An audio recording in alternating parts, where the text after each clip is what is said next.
following manner. He was a chacham, a wise man, ohev shalom, rodev shalom. He loved peace, and he made sure there was peace. He was a mechanech, a Jewish educator, and he was an ish chayil, a warrior. Alvin was the spokesman for the Jewish schools in Cleveland. He was a president of the Hebrew schools. He was a president of Taylor Road Synagogue. He was involved wherever there was chinuch. Alvin Jaffe was there. His dear brothers, Arthur alav shalom, was the same way. His dear brother Jack was the same way. And every committee, whether it was budget committee at the Bureau of Jewish Education, whether it was the budget committee at the Jewish Federation, whether it was Vada Chinuch, a Jaffe was there. They had to be there to fight for chinuch, for the children, for the next generation. Arlene, the same way.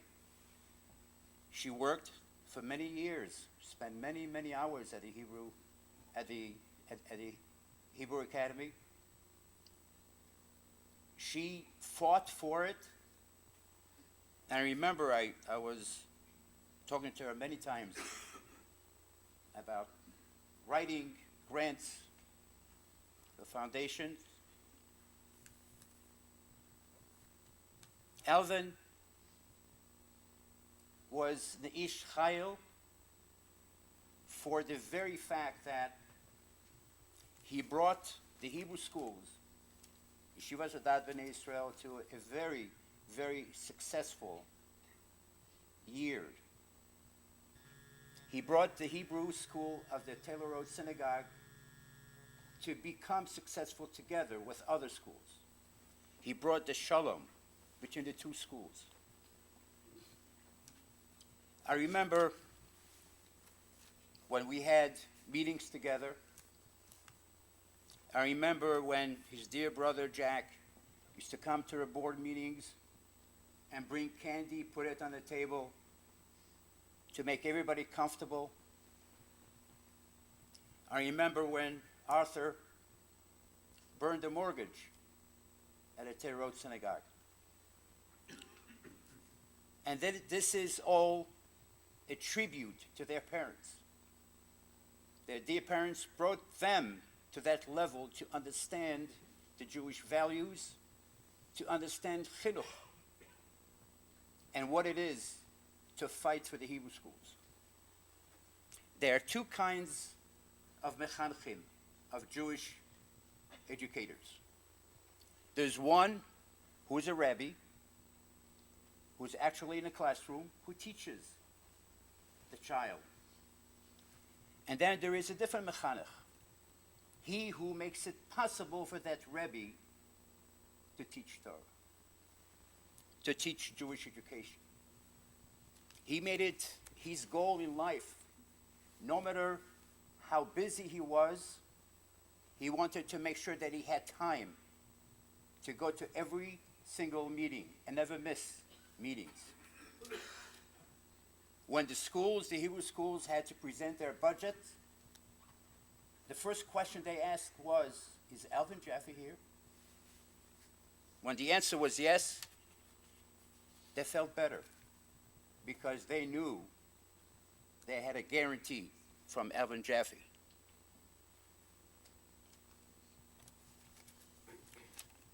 In today's parsha, this week's parsha, there's one very important pasuk that is a lesson and an example to what Alvin did. The pasuk says, "Kichu mi'itchem truma l'Hashem." Take from what belongs to you, from your property, an offering to Hashem. That means it has to be yours. You can't take somebody else's. Mi'itchem. Kol nediv libo. All those who wanted to donate with their heart, and that's the emphasis, Yavia es Trumas Hashem, shall bring it as an offering to Hashem. In other words, it is not enough to give a check to an institution that is nice, that is helpful, but what is good, what is proper, to put your heart into it. And then the apostle goes on saying, Zahav, Kesef, and Choshes, the precious metals, to bring for the construction of the Mishkan. Alvin brought that gold in his heart. I never, ever remember hearing him speak Lashon Hara. Never. Always soft-spoken. He always listened carefully. He understood what the problem was. And I must say, the same compliment goes to his brothers. They were all the same. They're all worried what's going to be with the school. What about Jewish education? They wanted to maintain that Jewish continuity to go on and on and on. L'netzach netzachim. That is called nediv libo, a person who gives something at his heart's desire. The truma, there's no limit. One can give a ton if he wishes, or just 1 grain. Whatever you want, or whatever you give it with your heart. Alvin gave his heart, his mind, his soul, his time, his money, whatever it took to make sure that the schools were successful. I remember, and old memories came back to me when I used to watch him make that budget presentation. And he meant it out of his heart. And he showed people that this is extremely important because this is chinuch. This is for the children. This is for the next generation. He was an nediv libo. He gave it with his heart. He gave that time with his heart, with his leiv. There's a tremendous question about who is better, the ayin tov or the left tov. The culmination of all the different characteristic traits in the Mishnah and Berkowitz ends with left tov. Why? Because the left tov encompasses everything. The left tov is a good heart, which means everything else. And that was Alvin. Like Rabbi Bernstein said, he always had a smile, always smile on his face. For the last few months, when I went to visit him at Menorah Park, unfortunately, he couldn't speak much. But when I sat down to talk to him, to remind him of the good old days, he looked at me with a smile and wide open eyes. He loved it.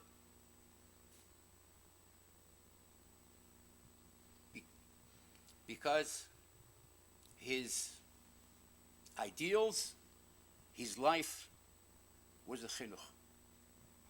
His life was Yiddishkeit. His life was the Jewish values.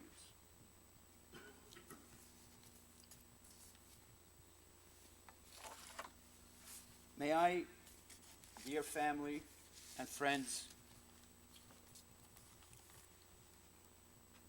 express my own loss in Alvin. He was a good friend, and he was a good teacher to me. I learned a lot from him. I learned a lot from his midas, how he tackle the problems. I saw him work in the shul setting and in school setting, at the Bureau of Jewish Education, at the Federation. He was always a powerful person, but very, very modest and very, very quiet. He didn't want anybody to thank him because he did it. He thought it's only a normal thing to do. That's why I mentioned before, this is a tribute to his parents. This is how he was raised. To make sure there's Jewish continuity, to make sure there is the next generation, to teach the next generation. May he be a minute Yosher to all of you. May he stand before HaKadosh Baruch Hu and daven for all of you for health, happiness, prosperity, longevity. May he pray for his dear wife, for his dear Jack and Eliezer. May he pray for Shalom. Shalom in Israel, which he loved so much. Every time he used to go, he used to tell me, I'm going to see my daughter. And he loved every minute of it. May HaKadosh Baruch Hu take his neshama and keep it close to him, together with all the nishmos tzadikim. Amen. Tihei nafsho tzurah b'tzurah chaim. I'd like to ask members of the family, beginning with Peter.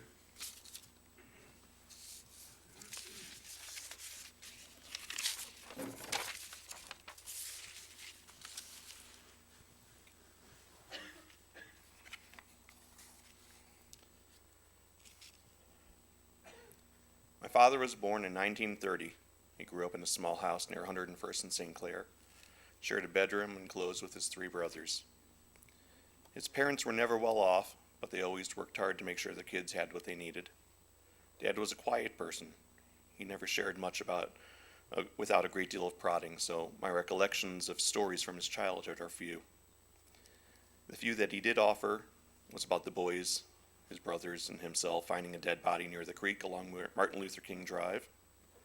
Talked about the priest's pretty daughter who lived across the street.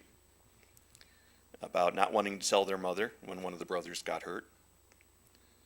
But he never pushed to share his life with us. So much of what we learned came from group conversations when we gathered from the many smachot. What I do know about my father comes from my experiences. My dad and his late brother Arthur, Alav Shalom, both married East Coast women. My mother and my Aunt Miriam grew up spending summers at the shore or in the mountains. So my dad and my uncle bought a few acres of property with two houses out near Middlefield in 1967 to give them a place to escape the city life. It feels like we spent most every Shabbat out there until 1978 when Arthur was murdered.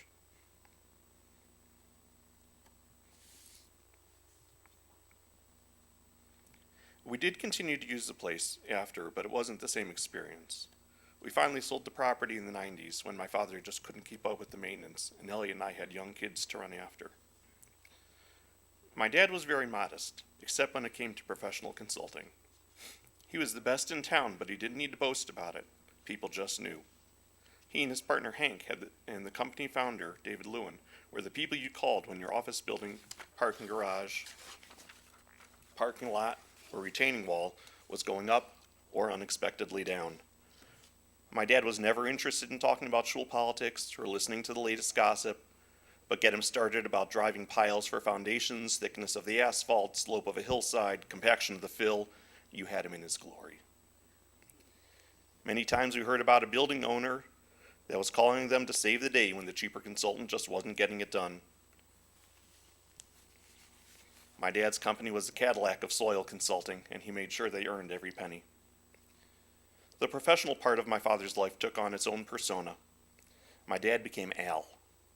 When the phone rang and they were asking for Al, it was business. No one else used that name. When he took my brother and me to visit some construction sites 3-4 hours away, We all wore our baseball caps, packed our peanut butter and jelly sandwiches. It was just how Al did things. We saw amazing things with him, like one of the largest excavators in the world mining coal in Ohio. We learned to love the smell of diesel fuel as we dodged the excavators on the construction sites. These were the people waiting for Al to show up, and we were his crew. A parent usually ships nachas from their kids, but these were opportunities for a kid to appreciate his parents' skill and status. After my dad retired, I started a project to create a map of each of the jobs he was involved in. They were worldwide locations, but I focused on Cleveland and Pittsburgh because that's where the majority were located. In the 30 years that my dad worked as a consultant, he had a hand in hundreds of buildings.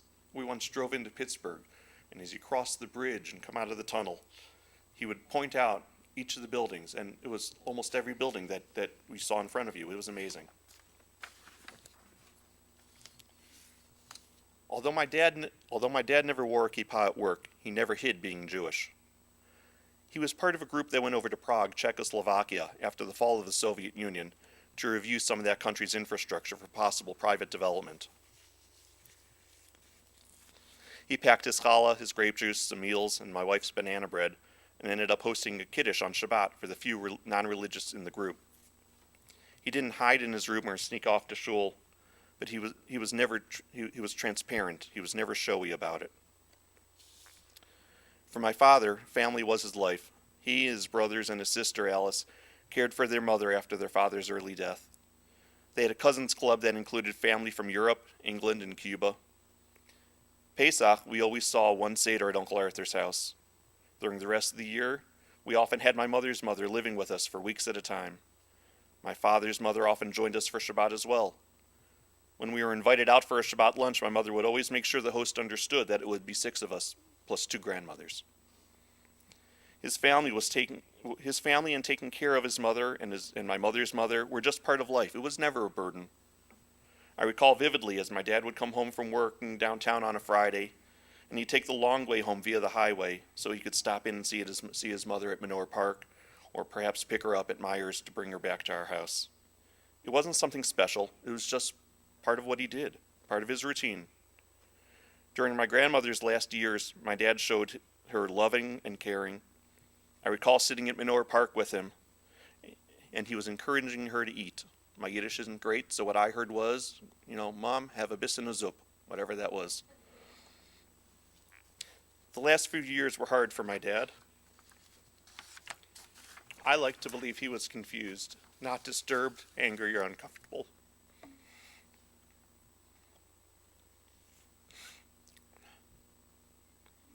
I know the respect and caring he showed his mother in the last years.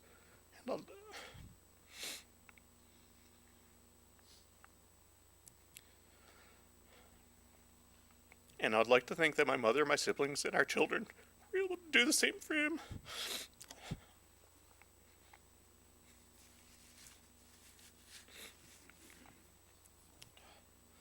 I especially want to thank Uncle Jack for all the love, caring, and devotion he showed to my dad during this difficult time. Thank you.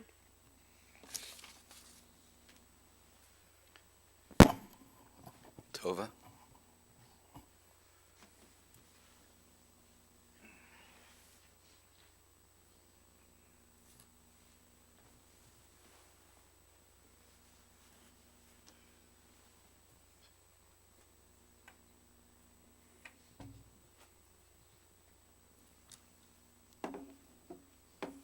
Peter's hard to follow. My father was passionate and opinionated, but he was quiet and reserved. He was organized and detailed, but he was also flexible to deal with anything that came his way. He never gossiped. And then there were the random things. He always wrote in block letters. He was an amazing driver, and he loved to hold babies. He cared deeply for 2 things, Judaism and family. My father was a truly religious person. I love family history, and I always used to try to get my father to tell me stories from his life. He was drafted and spent a couple years in the Army. He did interesting things in the Army, but the stories he shared were of being Jewish, of getting permission to walk off the Presidio base on Shabbat and to walk miles through the forest in the city to get to a shul. When he was in Alaska, he talked of eating cans of tuna fish for weeks on end because those were the kosher provisions. And my father hated fish. Davening was always a comfort to my father, and it had great meaning to him. His commitment to Judaism really translated into a commitment to the Cleveland Jewish community. As both Rabbi Bernstein and Rabbi Ben Susan spoke about, he was on the board of many institutions. He truly gave of his time and his energy. But it wasn't just going to the meetings. He did a lot of grunt work, too. For years, my father would work in the back office of the Tuesday night bingo nights at Taylor Road Synagogue because they needed volunteers. He also would man the high holiday booth at the shul preceding Rosh Hashanah because someone needed to do it. And he lived his life that way. He was always doing things because they needed to be done and someone needed to do them. And he didn't give excuses that he was too busy or not available.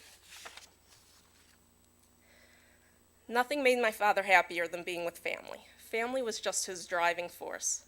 My childhood memories center around family because my father's life centered around family.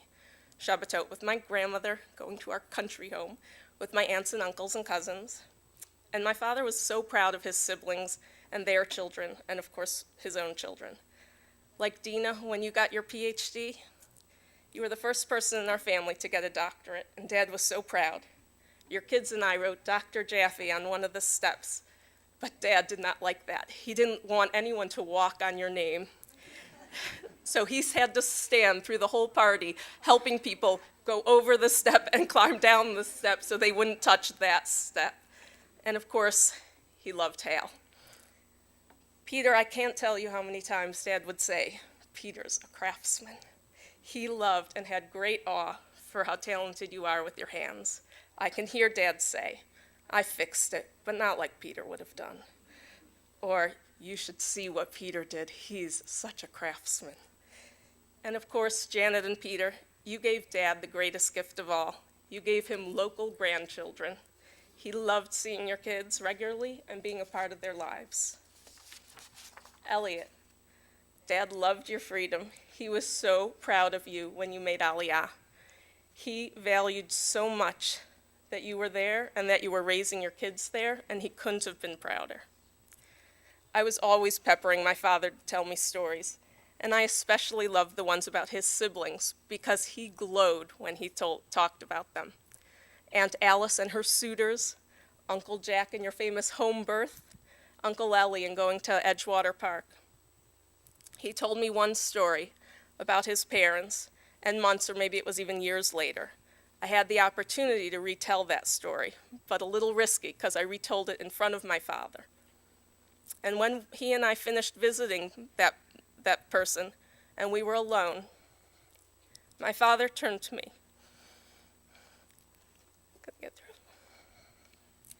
And said matter-of-factly, Tova, those were hard times. Don't glamorize them. So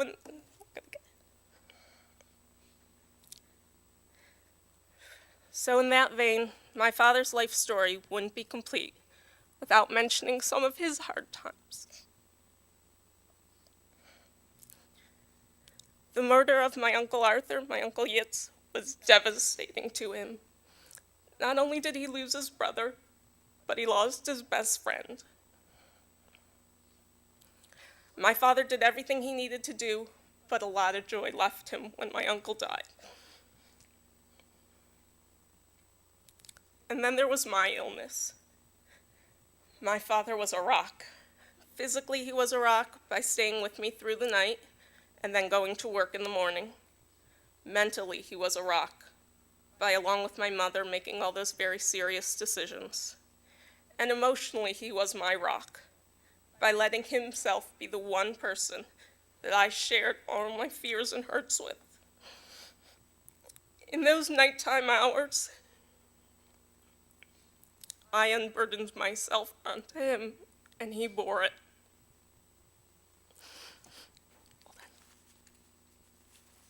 My father had a good life. I once asked him of his regrets, and he shared with me too. And they weren't about money or success or travel or even opportunities missed. One was about not being patient with a family member, and one was about not being generous enough with a family member. And without breaking his confidence, I would tell you that they were trivial. And I knew that if those were his top regrets in life, that he lived a beautiful, honorable, and fulfilled life. And I want to end as Peter did with thanking my uncle for spending so much time with my dad this last year. It was a gift that I know from my dad's better years that he cherished and loved. Thank you. And to my mother, thank you for taking care of Daddy all these years. Thank you for allowing him to maintain his dignity through his illness. Thank you for making the hard decisions and for being his emotional and physical support. Thank you for sharing a life with him that he was proud of and family and friends that he was proud of.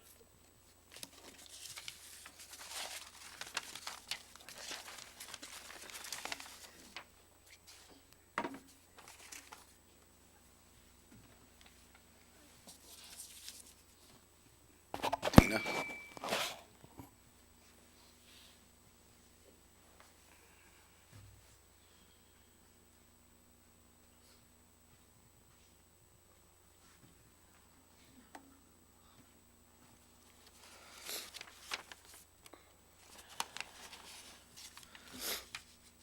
I'm Dina, and I'm a crier. My dad was devoted to his family and to Judaism. He was a man of values, always of doing the right thing. He was straight. He was quality. He was loyal. He epitomized the word respect. And all of these qualities were part of his makeup. He didn't choose to be that way. That's who he was. Family and davening defined my father's being. I have very early memories of my dad and his brothers sitting in the second to last row at Taylor Road, listening to the rabbi's drasha with their eyes closed, of course. I remember running around Taylor Road with my cousins like we owned the place, because our fathers were the Jaffes, who were the shul. I remember the levaya in the same shul for my dad's older brother and best friend. I remember watching my dad standing in the front row crying.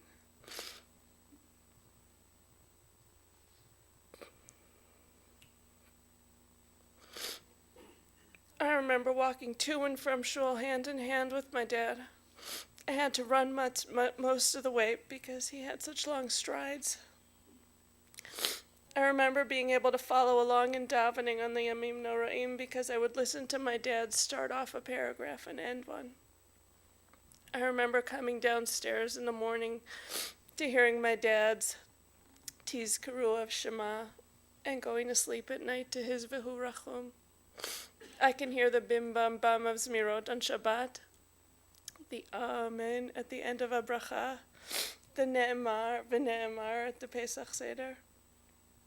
Humming a tune told us that Dad was happy.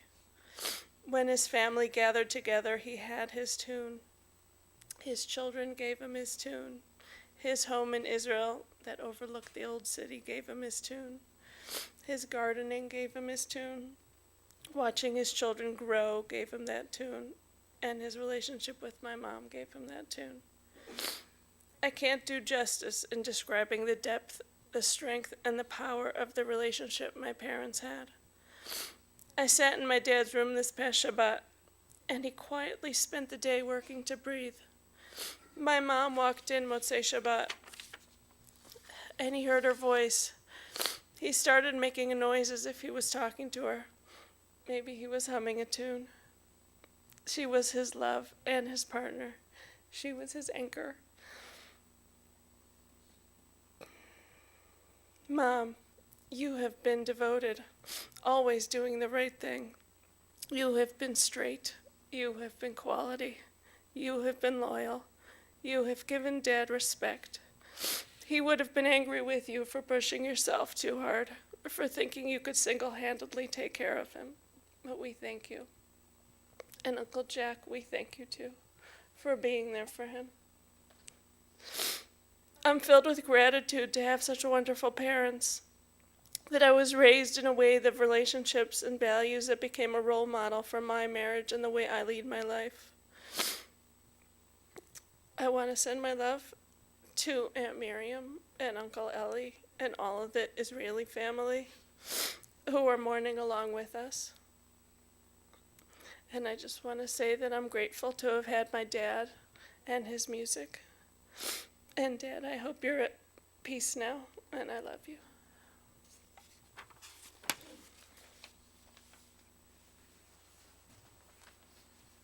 Oh, wait.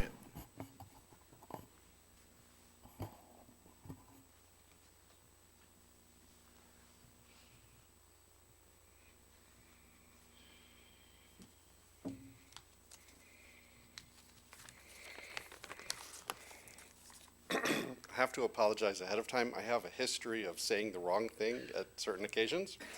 So I've practiced and I've written it down this time so that it won't go wrong. We hope. Dad, I've been thinking about your legacy. What did I learn from you? What did you create and leave behind? What things will stay with us long after you have ascended to a better place? When we lived on Bendemeer in Cleveland Heights, we had a workshop in the basement. I fondly recall how my father enjoyed fixing things. He built the headboard for his bed with my mother, and he kept the house humming. We had many tools, and I loved to play in that workshop. My father frequently told us, and when I say frequently, it was a mantra, always use the right tool for the job. The right tool doesn't strip bolts, leave ragged edges, scrape your knuckles. Yeah, of course, we never, ever had the right tool for the job. I don't know, it was amazing. We could never find the right socket, drill bit, hammer, wrench, but we made do. I learned from you, Dad, how to improvise, to make a usable tool from what we had around the house. Both lessons, using the right tool and then improvising when you don't have it, have stayed with me and my brother. It's one of the lessons and the reasons that we both became engineers. We just like to fix things. As you may have heard, my father ran an engineering company. He retired more than 10 years ago. I received a call yesterday from that company. They wanted to send food for the Shiva, and they mentioned that they would be at the funeral today. Their attendance is a real statement of my father's legacy. He remained in their thoughts long after he was no longer in their presence. My father was always learning. He began his Jewish education at a Talmud Torah run by Telz Yeshiva in the 1930s.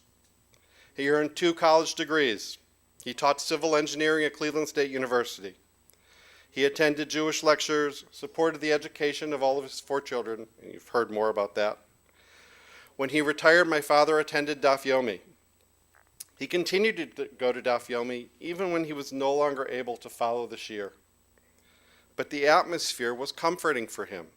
It was relaxing. It was very important.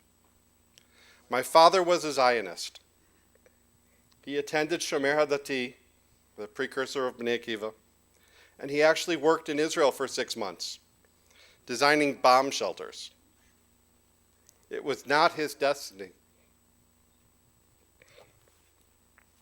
to move to Israel. But he passed down a strong love for Judaism in Israel to all of his descendants. My mother has been my father's primary caregiver for the past few years. Her dedication and loving kindness throughout his extended illness are an exemplar for me on love and duty. There are no words to express my love, thanks, respect, and honor for my mother's efforts. Unsurprisingly, she does not recognize her actions as anything special. She was just doing what my father did all of his life, taking care of things that needed to be done with love and respect. My father leaves this world with 4 children, 19 grandchildren, and 2 great-grandchildren. We live in the United States and in Israel, spreading my father's dedication and duty and responsibility across the world. We are his legacy. Tradition has it that one may ask forgiveness of the deceased at the hesped. Dad, I was not the easiest child to raise. I did not always listen to your teachings, nor did I always follow your lead. I probably caused you aggravation and pain. I humbly ask you at this moment to forgive me for anything I may have done while you were aware or unaware. May you rest comfortably in the world to come, watching over the legacy that you have created during your lifetime. Yehi zichrecha baruch. On behalf of the grandchildren, Johnny Jaffe.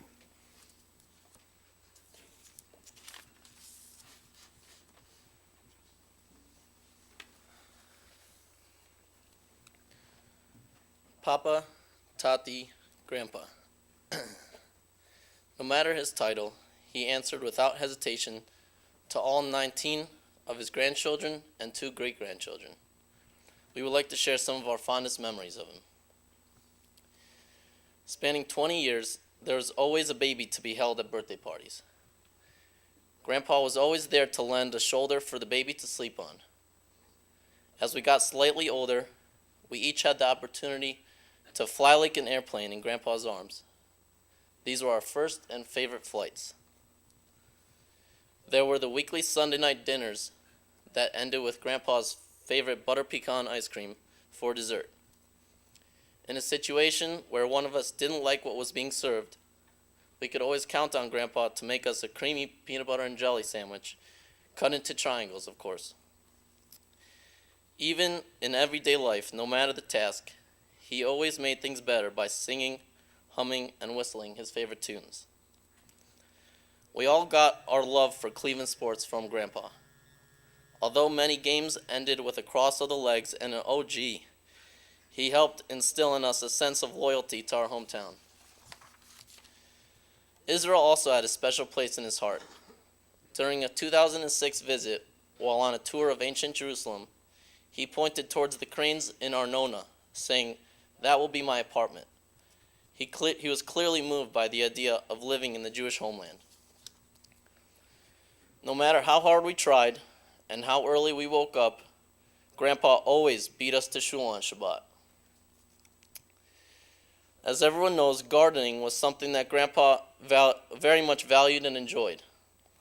As his most treasured helpers, we were given the important task of following Grandpa around and collecting all the sticks.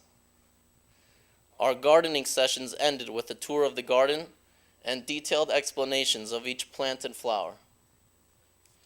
He has always been very proud of his grandchildren and great-grandchildren, and we hope to continue to make him proud. Papa, Tati, Grandpa, we will miss you.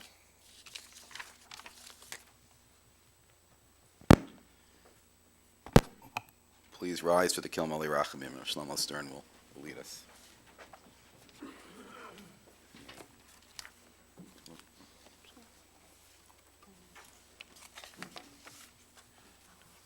Here's the name.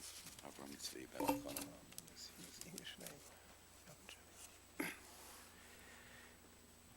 Memorial prayer in Hebrew and English.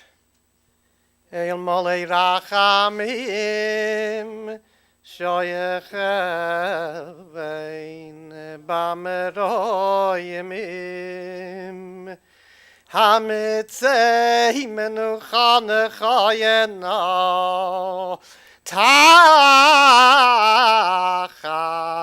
Kanfei HaShechina B'ma'alois Kedoshim Utahayerim כזוי הרוקיה מזהירים. Es nishmas Avraham Tzvi ben Elchanan, sheholach liyolamoi ba'avur shekol hakol hakadosh hazeh, mispalelim b'yad hazkoras nishmasai began Eden.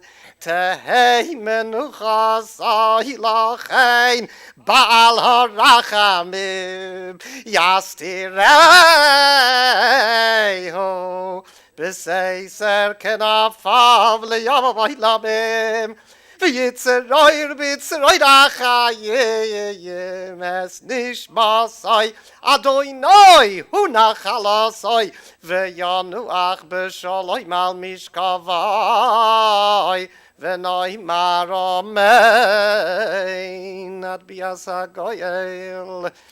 God, full of compassion, who dwells on high, grant proper repose under the sheltering wings of your presence, in the lofty levels of the holy and pure, who shine as the brightness of the firmament, unto the soul of Avraham Tzvi ben Elchanan, Alvin Jaffe, who has gone to his eternal reward and in whose memory we offer prayer today. May his repose be in paradise. May God, the master of compassion, bring him under the cover of his wings. May he bind his soul in the bond of eternal life. May the Lord be his heritage.